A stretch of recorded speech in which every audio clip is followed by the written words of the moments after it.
distinguished guests, all participants, thank you for attending this conference, and thank you for the whole attendees and actually the conference board. A special thanks to Anna and Alexander and Magishota for inviting me to be part of this conference today. Actually, I'll try to do my best to give the session in the 20 minutes that you give it to me. It's actually if we are talking about the international collaboration and funding opportunities, so we need like one day or more to talk about that. So we will give a brief about that.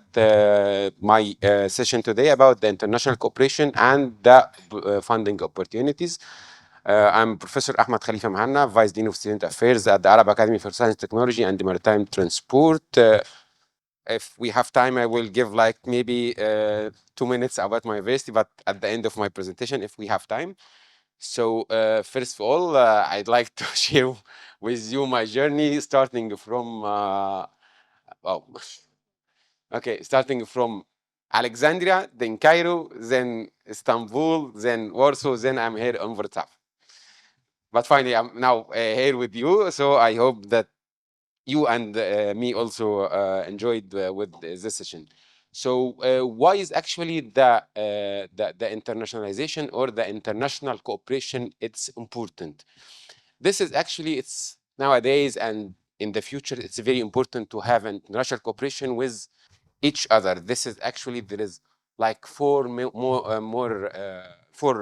pillars. It's very important for each organization and especially for the universities actually, that we need like to enhance the quality of education and the research between each other. This is actually one of the main pillars that actually affect for the crisis management. If you have an quality of education, if you have the quality of research, this will actually affect of the crisis management and the administrative and public affairs as well. Also access to the global experts. We need to have access for the globalization, the global experts, because if we are working together, so we'll have like joint publication, joint innovation, and actually also the mobility for student and staff. And we need to take care about the student and staff as well, because they are the leading for the future. So we need to take care about the student and the staff as well, because they are very important for any organization as well. So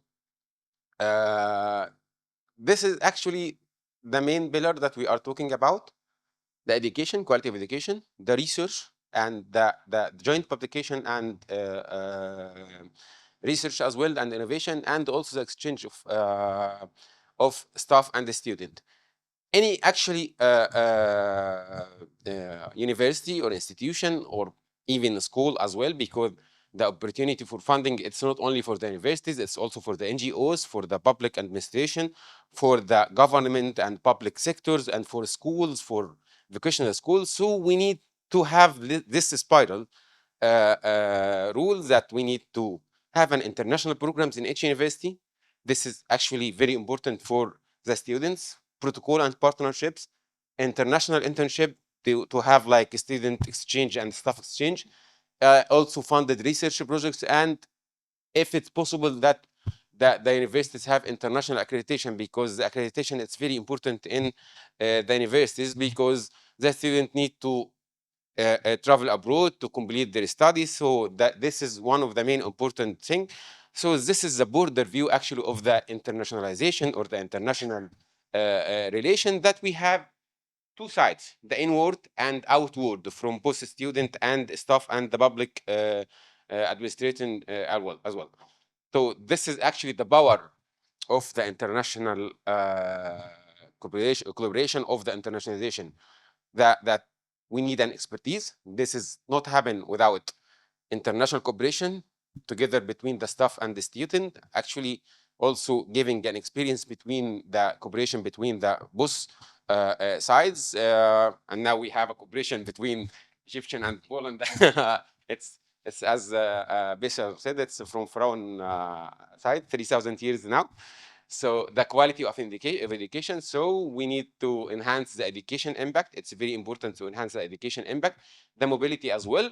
And this cannot be happen actually without project consortium, a strong project consortium.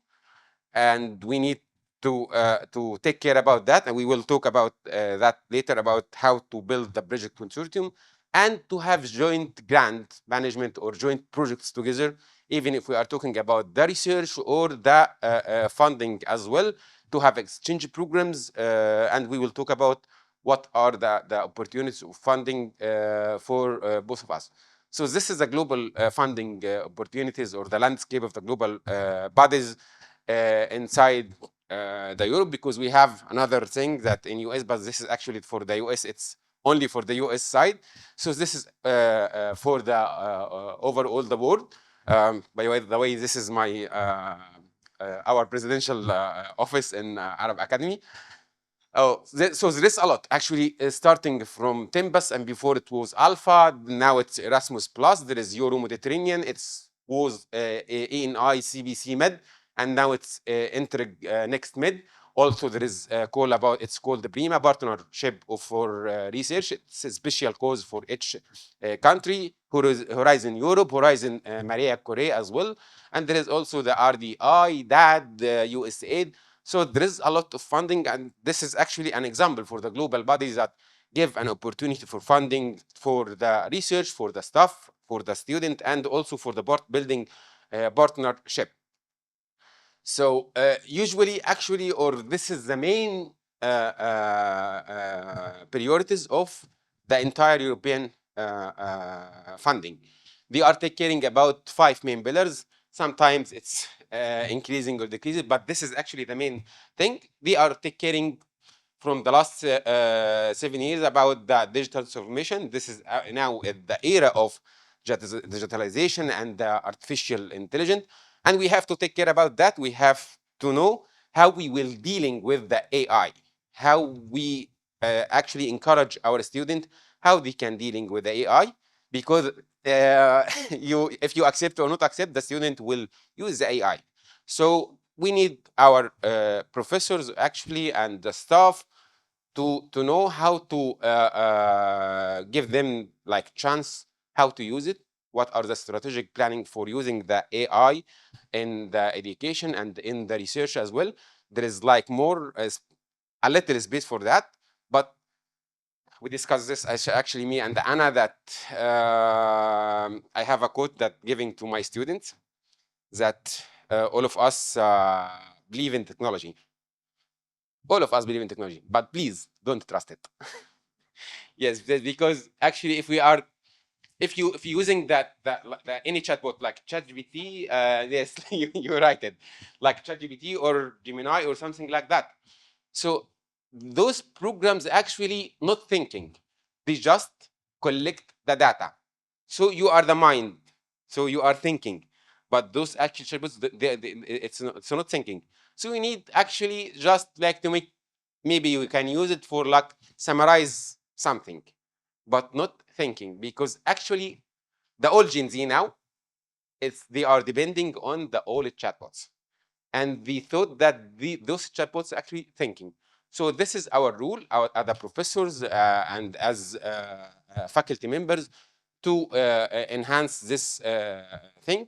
Also, the other pillar about the resilience and the integration of migrants, the inclusive governance, peace, security of human development, human rights, the Green Deal, which is now actually during the whole crisis management over all the world. This is actually very important that we need to deal with the green energy, the green transformation, also the transport, the infrastructure, the sustainable logistic as well, the industry, the SMEs, the entrepreneurs. So this is actually the whole priorities for the European funding. So we need like to be careful about each call, because each call have specific priorities. So we will take care. We will actually give like some information about one program from those programs about the Erasmus Plus program opportunity, or the overview. This is an overview about the general objective of the Erasmus Plus. It's actually the main goal of it. It's supporting the educational, the professional, the vocational, the supporting the youth people, the development, the entrepreneurship in Europe and beyond, because they divided the whole world to like maybe if I remember 11 regions. So there is like 33 countries inside Europe. This is the full program countries and the 3 associate program country like Turkey. They are associate program country, and beyond the world there is a lot of regions. We are in Egypt, the region number 3 region. It's divided. It's called the South Mediterranean region. So there is a lot of actions like the mobility, the cooperation, the policy development, the John Monnet, the sport, the vocational funding, and this is indirect with direct with operated by IACA, which is in Brussels. And this is the link for this call. I can share with all of you the presentation after finish. So the overall budget of the last call from 2021 until 2027, which will be renewal by next year. I don't know. They will make some changes about that, but if you check that, there is like 3 actions and John Monnet as well and under the Erasmus Plus. Key action 1, which is taking about the learning mobility of the individuals, even for staff and the student, the cooperation among organization and the institution, in higher educations, in schools as well, in the vocational sector, and the policy reform, which is under the key action 3. But this is actually a specific code because you need to make a change in the structure of the organization, like the public sector or the ministries changing something in the rules. And there is also the John Monnet. If you check this graph, we are talking about like 28 billion euro. So it's a massive funding, actually. It's a massive funding for overall the world. So this is actually a message that this is very important. And if you check also the pie chart, there's only 30% it's for the cooperation projects. This is actually important. But 70% of them, it's about the mobility, actually. So this is the exchanging of ideas, staff exchange, and student exchange as well. So this is actually, if you remember in my first 3 slides, it's one of the main important things that we need expectations between each other. We need like to have exchange ideas between each other, even if we are talking about the staff or about the student. So this is the key action 1. There is like some pillars about that: the higher education institution, staff and student, the international credit mobility ICM 131. This is only for the European countries, and the other one it's ICM 171. This is for the other regions like Balkan region, like South Mediterranean region, like Asian. So it's a lot about that. So the vocational learning stuff, school also, the adult learning, youth learning. So they take caring actually about the whole pillars. And the key action 2, which is very important actually for the higher education institutions. One of them is the capacity building of higher education institutions. We already have a project. We still, I can give you some information about it. We submit this project in the last February, and we're waiting the result in July. So the capacity building higher education, there is 3 main activities inside this one: the curriculum development. So you need to update the curriculum inside any program. It's up to the feedback from the board, the industrial board, or the feedback from a student, the feedback from the entrepreneurial thing, the feedback from the whole stakeholders who dealing with the student, because you don't need like to keep the curriculum like maybe 10 or 15 years or 20 years ago as it is. You need to update the curriculum based on the requirement of the stakeholders, based on the requirement of the market, because we have to cope with the market. So for that, there is a curriculum development activities. You need to check if each time that you need to update this curriculum, that the modernization of the governance management, also the strengthening of the relation between the higher education, like the wider and socio-economic environment. So through this project, you can like improve the level of skills of new education program, strengthen capacity, foster the regional integration, and improve the quality of education as well. There is three main actually there are three main types of this project. The first one is national project. So the national project actually in the whole and the entire project under the capacity building in higher education, the European country must be one of the partners. So the minimum requirements to higher education institution from two different countries in all types of this. The first one, national project, so you are tackling only the priority, for example, for region 3, especially Egypt. So the multi-country project, so you have two countries from the same region. So if we are talking about South Mediterranean, so maybe something like Egypt and Morocco, and also we have the base from the European country. Multi-country projects, so you involve a lot of countries from different regions. So like you need to take Egypt and Ukraine, Egypt and Vietnam, and from each country you need some partners on it. So this is actually need reading. So you need to read carefully the guidelines about that. So this is the roadmap for creating the proposal.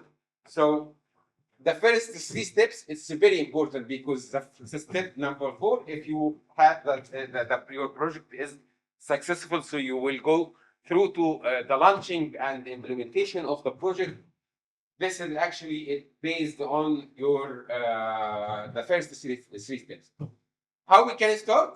You can start first with the idea and the needs. You need to identify the needs, what I need, what the validation of the idea.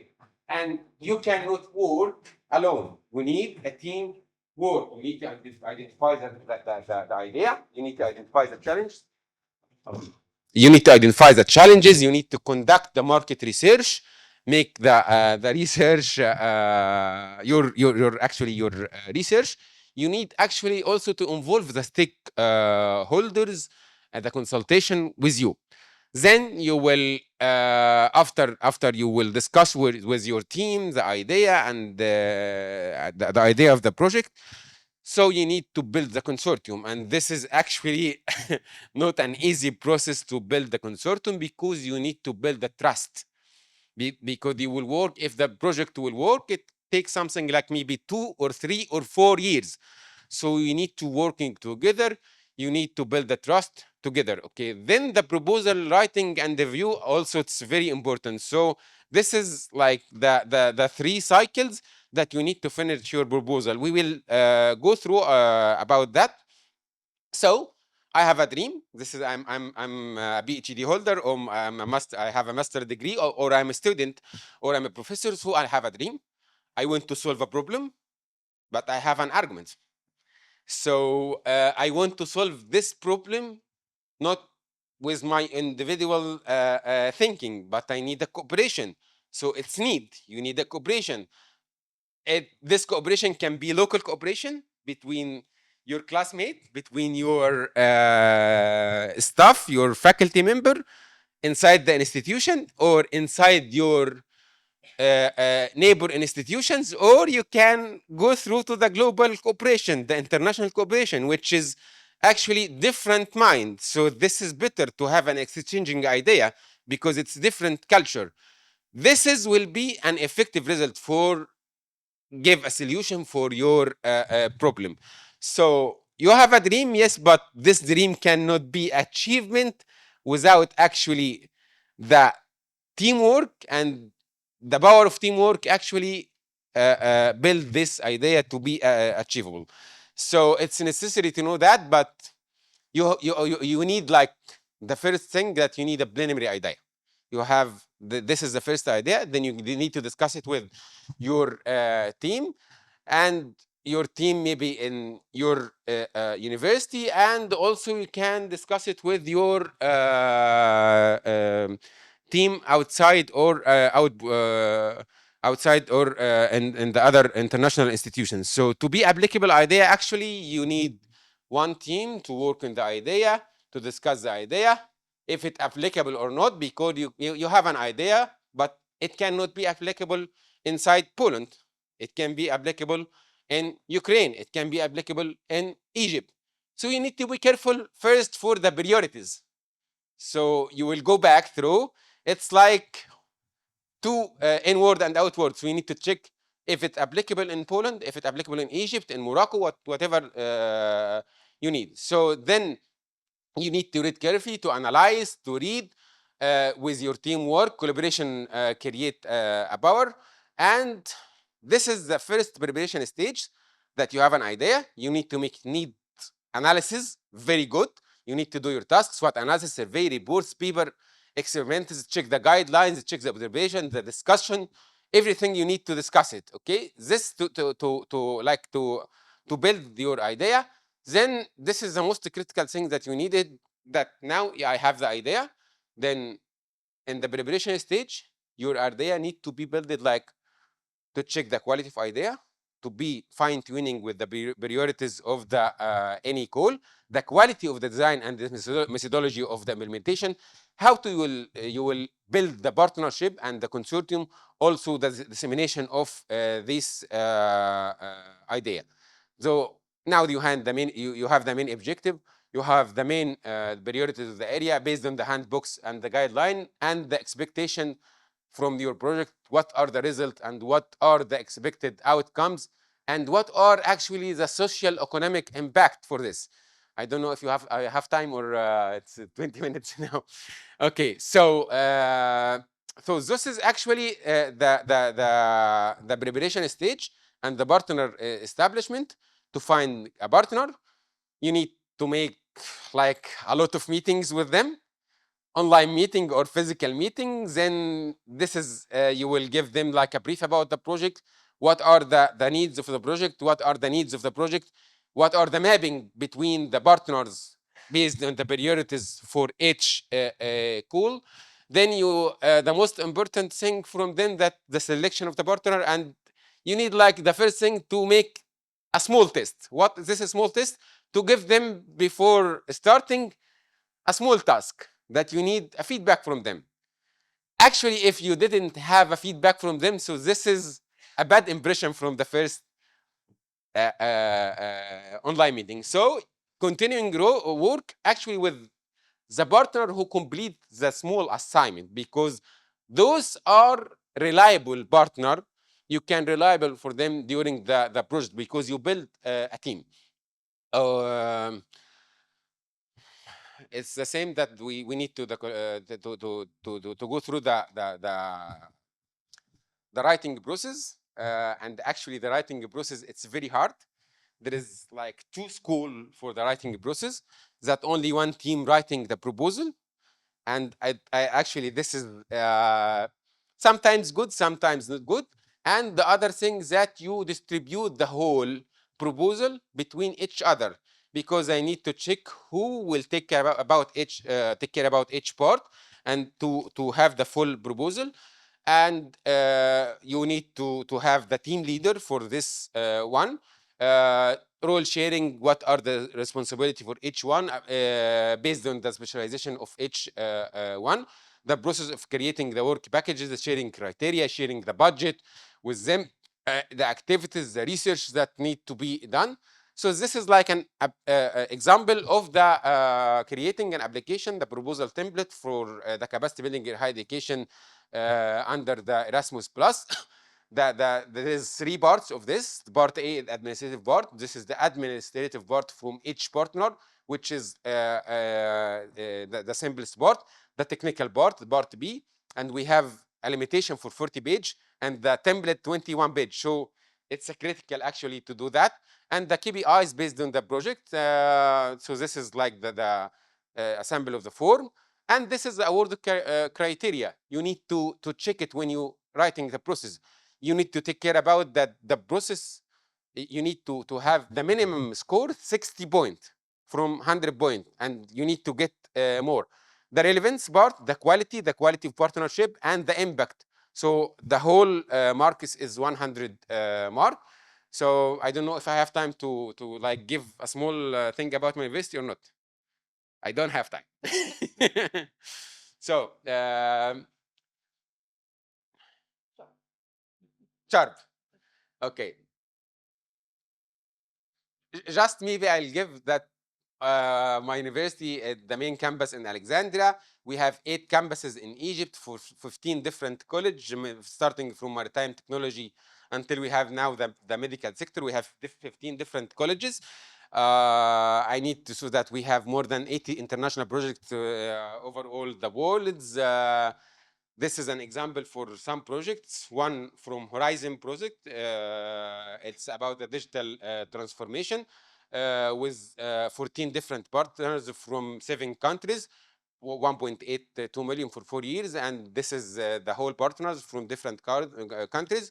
Also, this is the last part of the dissemination. Also, we have this is the digital transformation, and this is part also.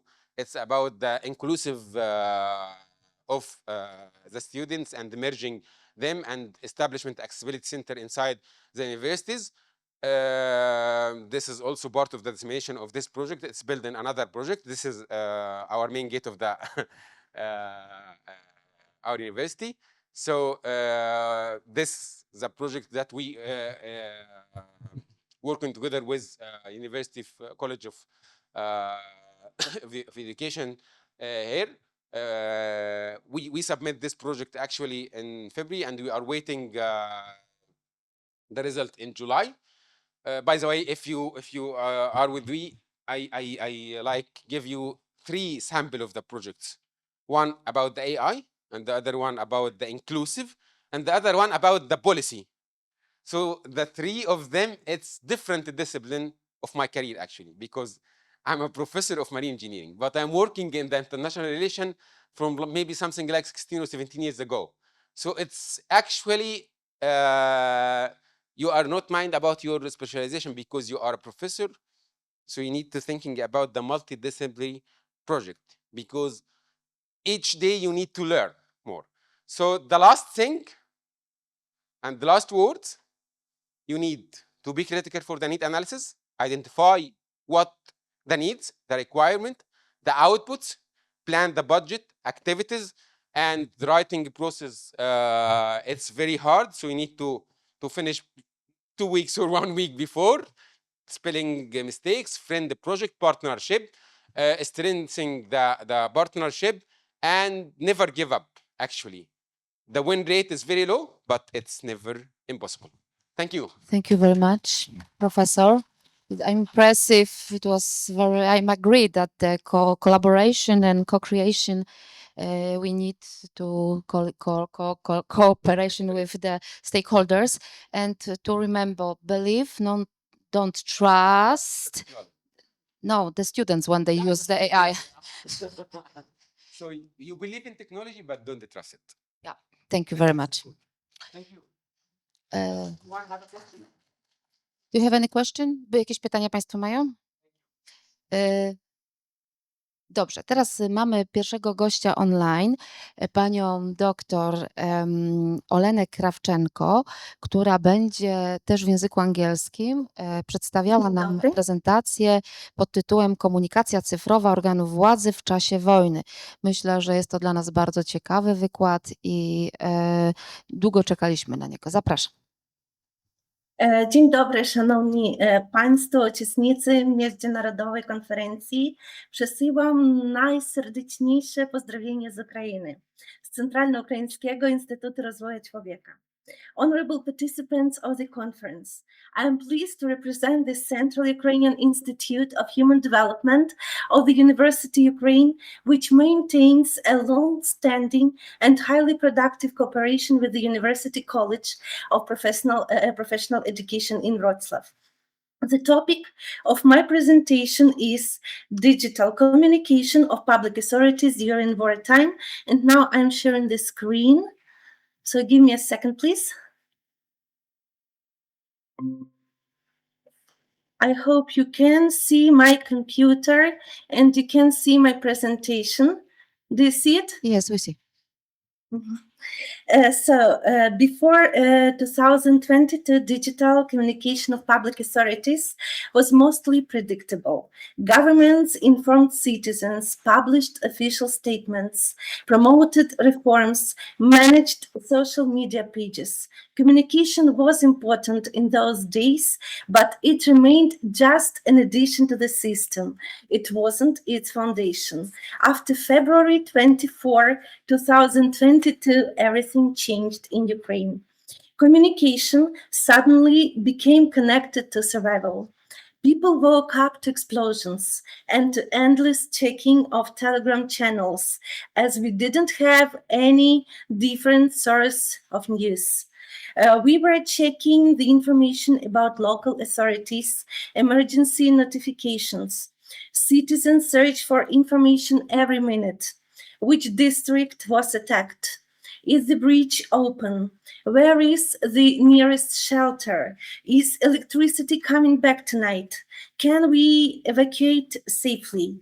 In many Ukrainian cities, a smartphone became something much larger than just a device. It turned into a map, a warning system, a crisis center, and sometimes the only connection between the state and society. What makes Ukrainian experience unique is that digital communication stopped being this public relation. During the war, it became a part of national resilience. Authorities were forced to communicate constantly, emotionally, quickly, and under conditions where infrastructure itself was collapsing. And this transformation happened almost in real time in front of millions of people. One of the most important transformations happened through Telegram. In Ukraine, it quickly became much more than a social media platform. Within the first 1 or 2 weeks of the full scale invasion, digital communication of public authorities turned into an operational system that directly influenced everyday survival. Local administrations, city councils, and regional authorities use Telegram as a real-time crisis headquarters. People received air raid alerts, evacuation instructions, blackout schedules, information about humanitarian aids, transport routes, and dangerous areas almost instantly. In many cases, there was simply no faster or more effective channel available. Citizens checked official Telegram channels all the time, and for many Ukrainians, these channels became the main or even maybe the only source of orientation in this dangerous reality. Information was no longer consumed occasionally. It became a part of daily survival behavior. What is especially important is the speed of this transformation. In an extremely short period of time, Ukrainian public communication became operational, mobile, and integrated into civilian life. In many ways, smartphones became decentralized emergency centers. Another unique aspect of Ukrainian experience is communication during blackouts. We have survived many of them. Since the beginning of the full-scale invasion, Russia has repeatedly targeted Ukrainian energy system. Millions of people have experienced power outages, unstable internet connection, and overloaded mobile networks. Under these conditions, communication itself became very, very fragile, but at the same time, more necessary than ever. Authorities had to adopt very fast. Messages became very short, they were simple and very practical. Communication was designed for special emergency conditions. In many cases, people configured their phones to receive alerts even when their primary mobile networks didn't work. Information couldn't depend on one platform or on one channel. This is why the same messages were duplicated everywhere at once. On Telegram, on Viber, SMS notifications, radio broadcasts, television, and through the DIA application. Citizens constantly reached for very basic but critical information, where electricity was available, where they could charge telephones, access the internet, receive medical assistance, or simply stay warm during winter attacks on infrastructure. This experience demonstrated something very important. Wartime communication is effective only when it works under infrastructure collapse. Before the war, the communication of public authorities was often formal. Sometimes it was bureaucratic, sometimes it was emotionally distinct. The war changed this model in a few days. The president, mayors, and the heads of regional military administrations started communicating constantly and directly with citizens. They recorded videos in offices, on streets, near damaged buildings, sometimes even during air alerts. Their language was very simple, very emotional, and more human. And it is still like that. And these regular appearances created a very powerful sense of presence. It was and it is a feeling that the authorities remain together with society inside the same reality and inside the same danger. In this context, communication became much more than just informational exchange. It became a psychological stabilizer and a very important part of national resilience. One more important element of Ukrainian experience is the DIA application. In many European countries, digital government platforms are mainly associated with administrative services and electronic documents. In Ukraine, however, DIA gradually transformed into something much broader, much bigger during the war. It became a direct connection between the state and citizens under crisis conditions. Through the application, people could receive financial support, report damaged property after missile attacks, access digital documents during evacuation, and obtain urgent state services without physical institutions, which in some regions were destroyed, occupied, or inaccessible. From the first days of invasion, Ukraine also faced an enormous wave of disinformation. Russia's narratives spread rapidly through social media and anonymous channels.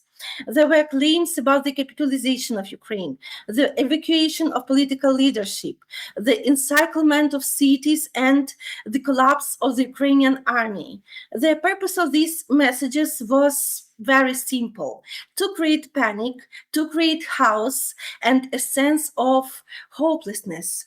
In response, Ukrainian authorities developed a new model of extremely rapid communication. Official channels published immediate clarifications, local administrations coordinated key messages, and fact-checking became a part of everyday information policy. Speed played a crucial role because during wartime, any delay creates an informational vacuum. And informational vacuum is filled very quickly, either with panic or with propaganda. The Ukrainian experience shows something very clear. Digital communication is not a support for government. In wartime, it becomes a part of national security and national stability. It helps people stay safe, stay oriented, and keep trust when everything around is unstable. In a crisis, communication has to work everywhere at the same time. If one channel fails, another must immediately take its place. Governments must speak faster, simpler, and more directly, because people under pressure do not need perfect wording. They need clear answers right away. Trust today depends on constant presence in digital space in all the countries. When communication stops, fear grows. When it continues, even in the simplest forms, it keeps society stable. Modern resilience is built through communication that never goes silent. Thank you for your attention, and I'm open for your questions. Dziękujemy pani doktor, było bardzo ciekawe i myślę, że dla nas bardzo interesujące w tej perspektywie bliskości samej Ukrainy i wojny. Też zrozumieć może troszeczkę inaczej, na czym polega zasada subsydiarności, tak? Już teraz ta władza bliżej obywatela nabiera troszeczkę innego znaczenia. Teraz chciałam zaprosić do kolejnego wykładu pana profesora Petera Nijkampa.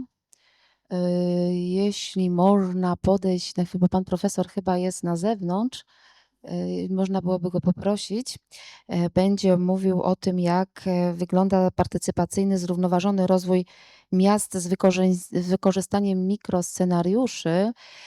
To jest bardzo ciekawy wykład, bo już wcześniej na jednym z wykładów dla studentów był reprezentowany, gdzie oglądaliśmy, jak w praktyce małe projekty wspierające właśnie odporność tej małej lokalnej społeczności są możliwe. Nam gdzieś pan profesor chyba przepadł. Czekamy chwilkę. Czy macie państwo jeszcze jakieś może pytania tutaj w tej chwili? Panie profesorze, professor, please.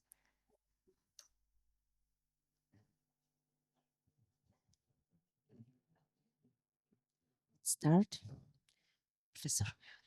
Yeah.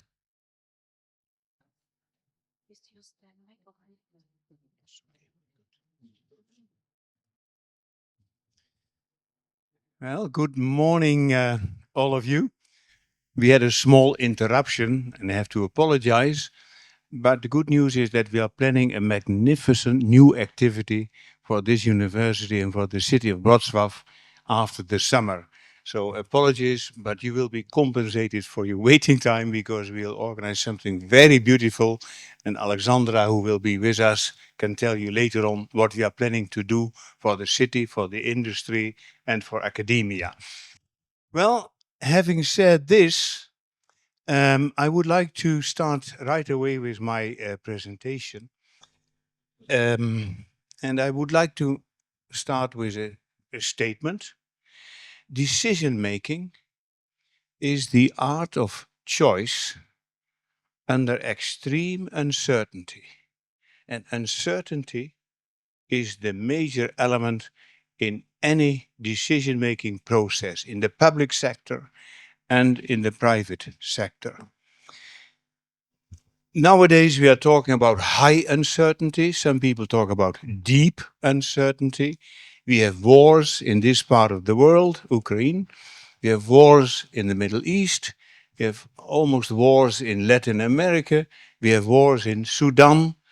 And it seems as though the whole world is full of uncertainty. So uncertainty is nowadays the key word for managing complex decisions. You would say, well, that's big international politics. But any decision, also on ceasefire in the Middle East, for instance, between Iran, the United States, Israel, has implications for Europe, has implications for Poland, and at the end will affect all of us, and much more than only the gasoline prices. It will have deep impacts on the whole of our society. How to respond? In fact, that's the question. And we say, well, deep uncertainty, deep turbulence in our world, chaos. What do we have to do? And people think this is a unique event in our history of Europe and worldwide. That's not the case. The history of our world has been always full of uncertainty, of disruptions, of turbulence.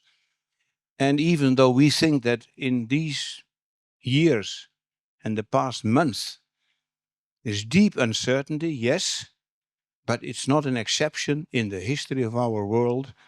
And the Second World War, of course, is a clear illustration of the deep turbulence which we have been facing all over the world and also in Europe. And it's a miracle that apart from the current war in Ukraine, that Europe has been since 1945 rather peaceful. We have managed to develop procedures, cooperation agreements, European Union, and many other things, so as to keep a little bit the uncertainty under control and get a rather, let's say, sustainable way of living and making decisions. But if the ceasefire in the Middle East, which is now still at stake, if it would not be extended, you might ask the question, will there be a new war against Iran? Or will there be other parties involved? And you know, the danger of escalation is very high. And that brings us all to the question, how to handle this? And my speech today is a little bit on managing uncertainty, how to handle it. Now, what we have seen in the past history since the 1960s is already after the Second World War, policymakers, but also private business, big multinationals, were faced with the question where to invest, what to do, what kind of agreements, and so on.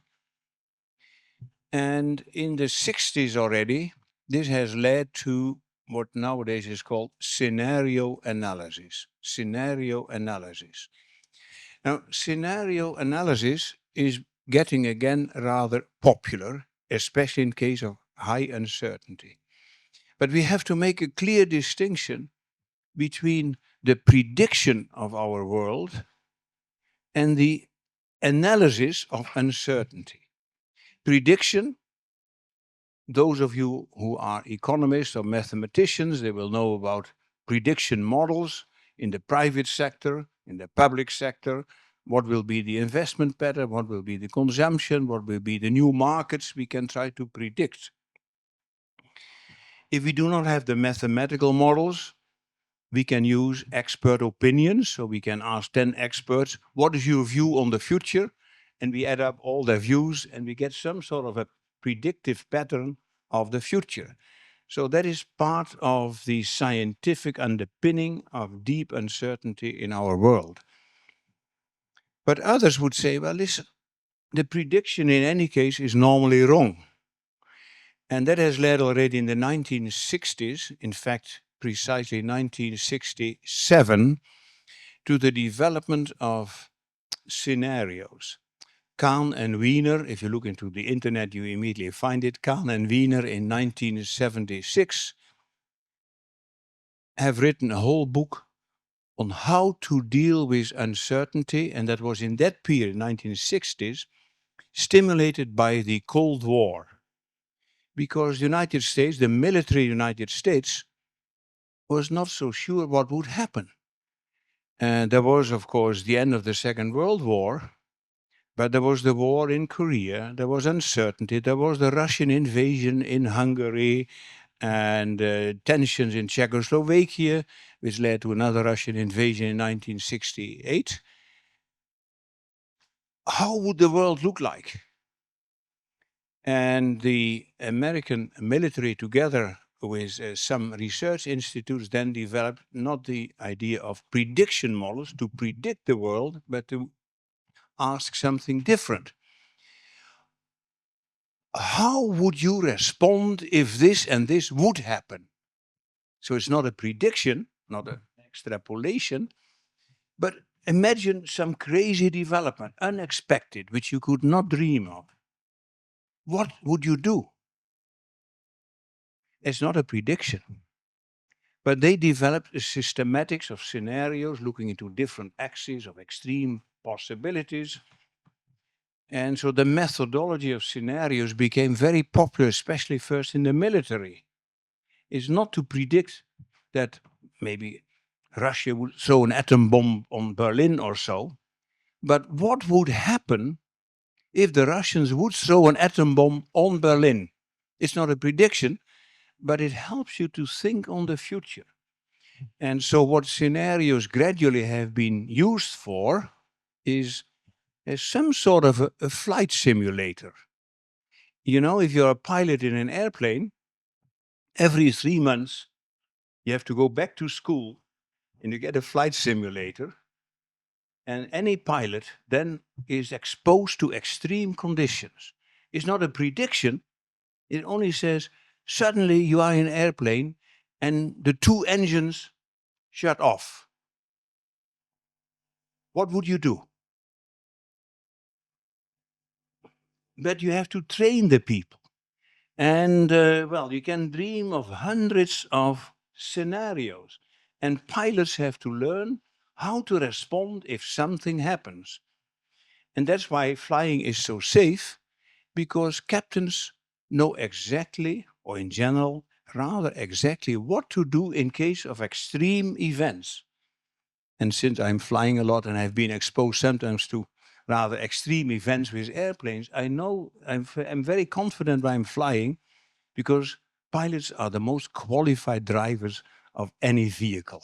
Car drivers are terrible. They don't know what to do in case of unexpected events. Pilots are very skilled, very qualified. So this is a little bit the idea which happened.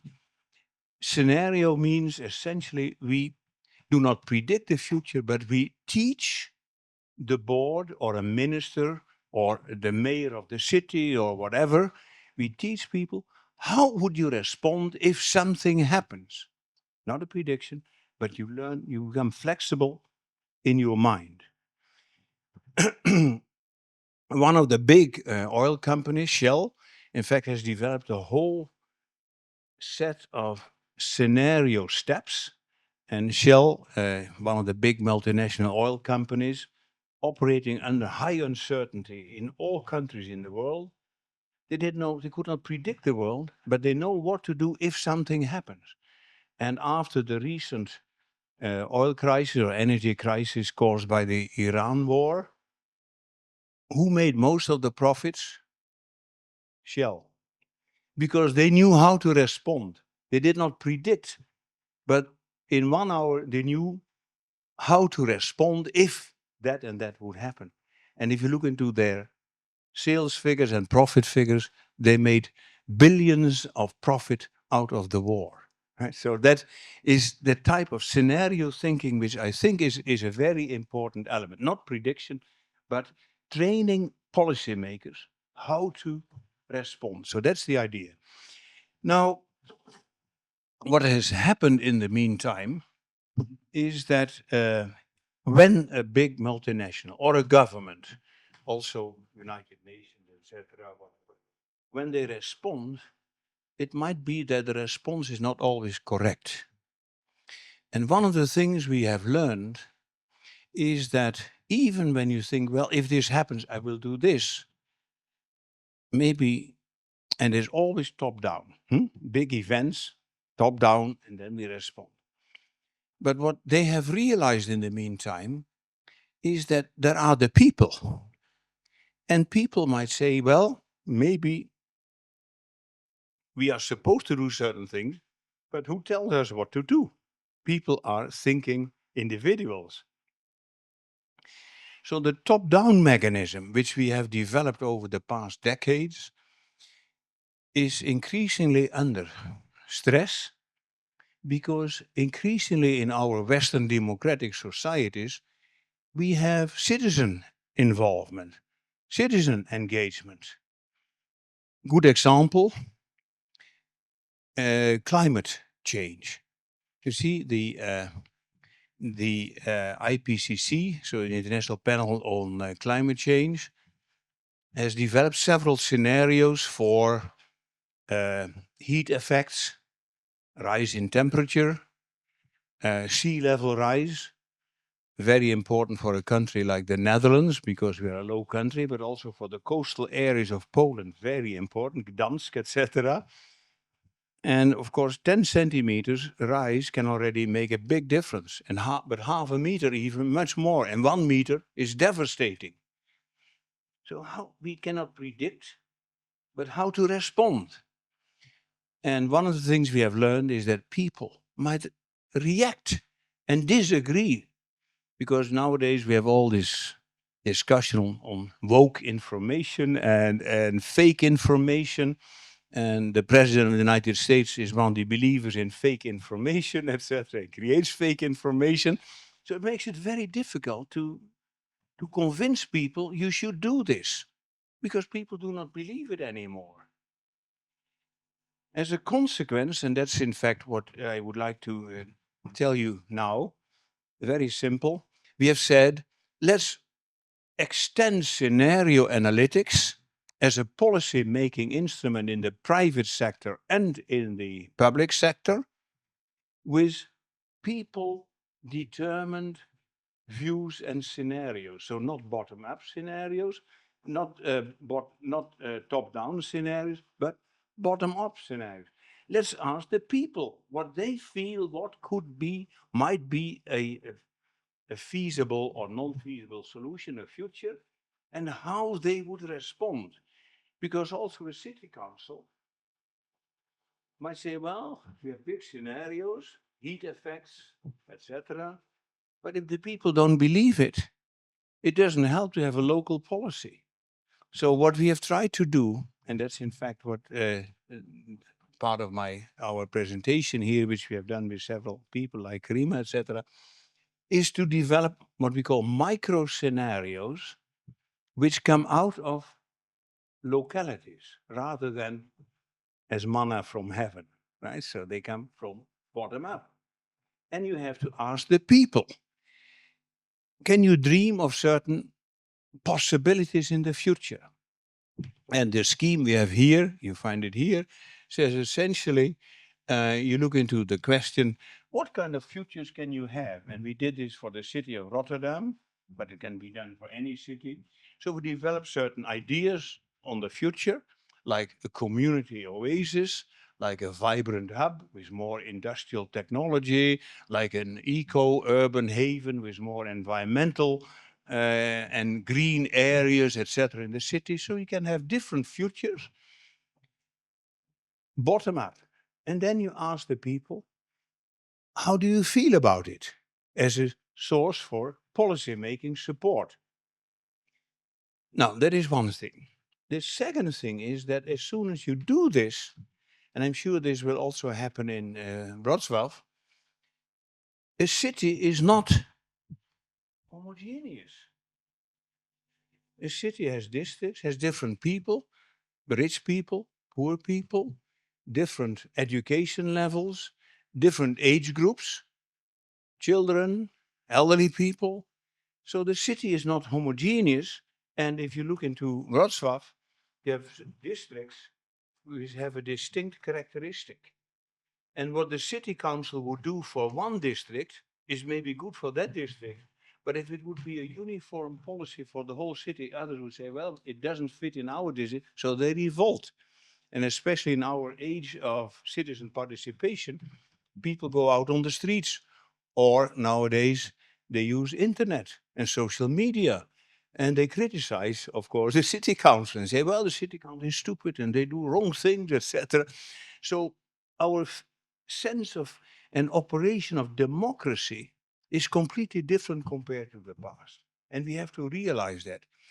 And that does not only hold in the public sector, also in the private sector. An example, which I mentioned before, Royal Shell, one of the big multinational companies all over the world, huge company. They are heavily influenced by views expressed on social media. And people organize sometimes protests against Shell and BP and Esso and all the big multinationals because they don't believe them anymore, or they try to create a revolt against especially the oil industry or the fossil fuel industry in general. So if we want to, let's say, manage the citizen orientation, we have to look into the questions. What do the citizens want? And that's where here you find, if you have different possibilities for the future, the city love or the smiley index. And the city love or the smiley index is essentially urban policy, municipal policy, should make the people happy. So they would smile. So, you know, all these emojis on the internet, so you have a big smile, so you can see how many smileys there are. And in fact, that's the simple message. You have, I'm sure you have the same in Wrocław. If you go to a public toilet, and later on, after having used the toilet, you can indicate how many smileys you want to give for the cleanliness of the toilet. So it's all smileys. So in fact, what the city council does is collecting smileys. If you collect smileys, you win the election. If you do not collect smileys, you do not win the election. So that's a little bit the idea, but you have to get it bottom up and not top down. So our analytics, and there is a whole range of things, is we look into data, because it's not fiction, it's data. How does the city look like? Data on districts and on people, on groups. You have to look into the indicators which are relevant to make people happy. So you have the smiley index construction over there, number 3 on the list. And then you have to say, well, here there's an opportunity. We create an oasis, we create a community hub, we create an eco hub and other possibilities. And then these are micro scenarios. And then we do all the analytics. Now, for the city of Rotterdam, we have done this in a very extensive project, looking into the districts of the city. Very diversified city, by the way. All nationalities are there. Poor, rich, everything is mixed up in different districts. And we have to look into the question, can we find micro scenarios based on people's opinion, which would make people smile? So for the city government, it's important to look into the question, how many smileys can we collect in each district? And of course, then the mayor and the city council can take their decisions on environmental issues, social issues, safety issues, criminality issues, drugs issues, and what have you. So this is a little bit the our approach. I could say many more things also in the empirics, but the work is still in progress. But this is for us a new type of perspective on how to support local policy with good analytical skills, so as to support, let's say, the smiley pattern of a city. So let's all be smiling. That's in fact our scenario analytics. Thank you very much.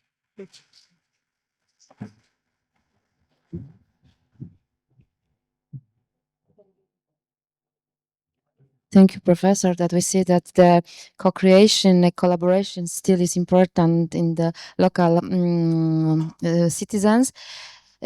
Teraz chciałam zaprosić panią dr Karimę Kourtit, to przedstawi krótką prezentację dotyczącą rewitalizacji miejskiej i kreatywnego zagospodarowania przestrzeni na przykładzie stoczni w Amsterdamie.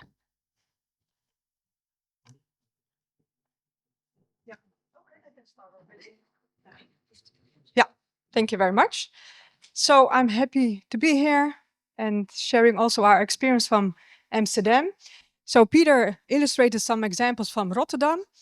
I would like to zoom in into, of course, there's a lot of challenges, there are a lot of threats, but the question is how to combine it. Should we put the focus on threats, or should we also try to find smart solutions with people in the city, integrate all the challenges? So this is an example of Amsterdam. It's a district behind the central station. It's called NDSM. There's a ferry free. In 2 minutes you are there. Let me check. Okay. So this is the area at the moment, but a few years ago it was empty. It was a neglected place and also a lot of criminality. So the policymakers mentioned also to us, what should we do? How should we transform this area into a vibrant environment?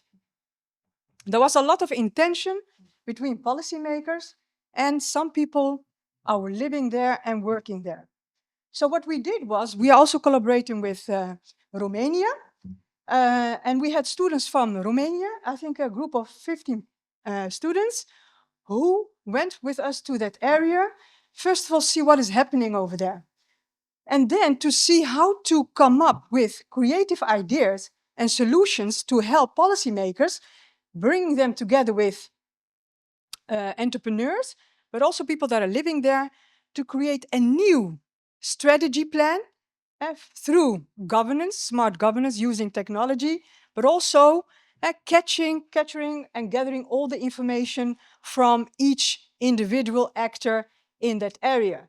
So the whole plan was redevelop the area, different kinds of areas.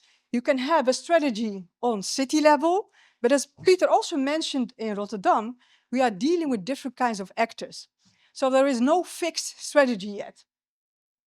We focused in that area on firms, creative people, bohemians, but also, of course, CEOs like Red Bull is also operating in that area. Okay, so as I mentioned, so these are some pictures of neglected area. So the government, the local government, not on, let's say, national level, but on local level, asking us, these are just pictures from all over the world, how to get from this to this. It's a huge gap. They had no idea, but a lot of problems with the different actors in that area. So with our students, first of all, we identified on local level, what are the challenges? What are exactly the problems regarding the local government, but also for the people that are working and living there. So with the students, we tried just only to identify the big challenges. For instance, technology, how to deal with that, aging, but also the infrastructure, the accessibility, the connectivity, together with the students. This is just to illustrate improving in transportation system, information, how to use technology, AI, for instance, but also how to deal with global problems. What is happening in China could also have a local impact. First of all, we did some interviews, just ad hoc interviews. And this is just an illustration, a metaphor of Meensberg, developing strategies. So each person, each actor, we took this elephant as a metaphor for the city. So if you ask an artist, he has a totally different perception on how to redevelop the area. If you take a developer for real estate, they have also a different perception. So we use this metaphor to illustrate, of course, the big challenges on local level in the area, but also illustrating the needs, the motives to work together to come up with a very ambitious strategy, redevelopment strategy in that area. So, of course, strategy is a plan, you need a plan, but the plan has also different dimensions. And so with this metaphor, we brought and illustrate the big elephant. So the elephant has many, many parts, illustrates part of the strategy. So, as I mentioned, there are different people in that area, different stakeholders. We are dealing with policymakers, architects, planners, residents, etc. But what's very important is the communication. What do I mean? Who is familiar with the brand Pampers? Okay, the ladies. Okay. Okay. So, if you look at the communication strategy, if I show this, let's say, Pampers strategy commercial, you know, we have a crying baby using Pampers. You have a happy baby, right? So what Pampers did in the communication strategy, they want to launch it also in Saudi Arabia. But they didn't thought about the target group. So they showed it in Saudi Arabia. You have a happy baby. If you use Pampers, you have a crying baby. So very important is the communication strategy. This is also what we used in Amsterdam, DSM, how to communicate with each actor. So different taxonomy, different way of bringing things into the picture. So with these students, first of all, we said you have to be very creative. Not just interviews, but come up with something new. At that time of period, you had the iPads were introduced. So we had a very good colleague who had also communications with Apple. So Apple borrowed us some iPads, which we gave to the students. And the students went over there. They took different kinds of pictures. Not only pictures, but illustrate the face and the functionality of that area.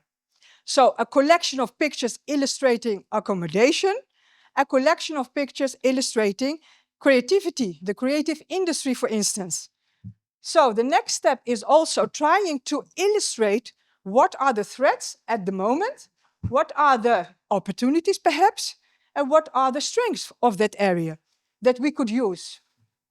And then, based on this, we asked people, entrepreneurs, etc., different stakeholders, what do you think about this strength? What do you think about this opportunity? And can we work together to create impact, a positive impact in that area that everybody could also see their needs and things that they need? So we try to create different images, so the different phases of that area that illustrates, as Peter mentioned, sad face, happy face, or a face that doesn't know at the moment how to deal with that area. So each step illustrates a step towards a concrete strategy to collaborate together. So these are the pictures of the students. In that area, it's an old shipyard that went bankrupt in the 80s, and the area was very neglected. But what was very important element, historical element heritage, is this crane. So it's still there. But at that moment, they had no idea how to deal with this. So it has a mix of functionalities, which means you could you could walk there, you could shop there, but you could also relax, or some students were also living there. So it's illustrating the mixed use of that area. So these are the challenges which we also structured, identified into very clear challenges. So mobility, ecology, economy, innovation, and society. These are the challenges in that area. With the students, we developed this two based, let's say, approaches of redevelopment. First approach is history. Do we need to focus on history, or should we destroy the history and create new projects? That was one dimension. The other dimension is, should we do it in a kind of program or just small pieces of projects? So the people had to choose. Are you more interested in keeping the historical part as it is? You could do it in a small way, fixing windows and roads, or you should do a bigger program, destroying half of it and introduce new elements. Or you could destroy everything. You could do it in a big way, which means you're also transforming the functionalities of that areas to come up with new economic activities. So there are different options people would like to choose. In the Netherlands, people would like to choose. If you say you have to do this, they will protest. So they like to choose, and this was also the way to bring them together. These are just definitions what these approaches mean. So these are the pictures of the students. There are more pictures. So picture A shows a very simple integration of developments, small redevelopment. A collage of pictures illustrating phase B, which illustrates high development. So each new phase requests also a new way of investments in that area to create a vibrant area. So these are the ways of the challenges, how to integrate and measure the challenges into the different strategies, historical, modern, high, low projects, and how to integrate them. As Peter also mentioned, in Amsterdam, we developed also, as I mentioned, the different phases, what is happening now, how to integrate the challenges into the new approaches. For instance, we asked one of the people that are living there. These are the pictures as I showed to you. Picture A collage of small development, big development, and how the area is performing there. Is it A? Which image is performing best? For instance, image C is outperforming the rest, which means we should focus on image C, for instance. So we did a lot of things over there. And then, okay, we know the present situation. What does it mean over 5 years, over 10 years? So we created also here scenarios, micro scenarios, not out of the blue, but trying to develop this further towards 5 years, 6 years, 10 years, and to see where this area should work towards on. Is it more a pioneer city area? Is it more connected? A lot of transport infrastructure and connectivity, livability, a lot of green zones, etc. Or attract more creative firms over there instead of only focusing on artists. So, and then we said, okay, these are the investments now. What is the impact in 5 years, 10 years? And then you can see, based on the different pictures, images, which image has the highest impact with lowest investments. So it's a kind of input-output analysis.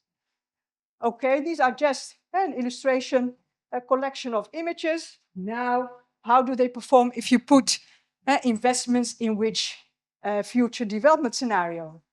So these are the SWOT analysis things. Okay, how we fill this in. We collected a lot of data with the students based on interviews. Okay, and then this is the whole picture.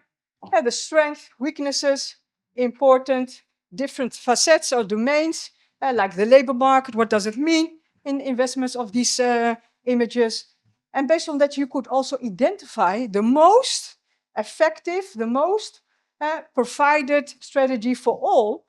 Then you see, based on the interviews, you see that transformation D scores good, but less than a higher development. And based on this, you could choose the right strategy where all the actors that have been participated in could recognize themselves into this chosen strategy to invest by the different stakeholders. These are the handles to illustrate you how we measure that. What is best, what needs more investments in that area. We also developed a kind of dashboard to monitor now 5 years, 10 years. And then you could also see the scenarios, which scenario fits with which image. So you have image A, less development, fits better into livability city. And then you have, for instance, phase B, if you put a lot of money into it, it developed further into connected city. With the students, finally, we could present that if you look at the different scenarios, the performance and the investments, finally, you create a kind of strategy focusing on high quality cultural heritage because people are choosing more and keeping the historical elements alive. And then you could look at it from accessibility, a learning school, you have a kind of place, meeting place for students and teachers, but also inviting more entrepreneurs in the creative industry. So what is very important? Of course, we can look at it from a global perspective, but people, we are dealing with a lot of people. We have to look at it from not only local perspective, but also neighborhood and street level perspective. It's a complex process, also the transformation, but it's important to pinpoint the most important dimensions. For instance here, cultural, different kinds of actors, but also the socio-economic activities to keep them running. So bringing them together at the different perspectives, a place for all, a lot of stakeholders having also their needs. Investments are very specific, also illustrating the impact of these investments and also keeping socioeconomic growth alive because you have also different kinds of activities. Thank you.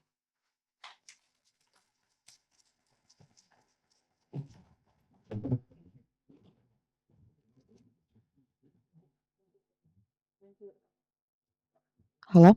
Thank you, Karima, for a very interesting presentation. I think the elephant mission, we have to show the local government, maybe in Wrocław, Aldona, what do you think?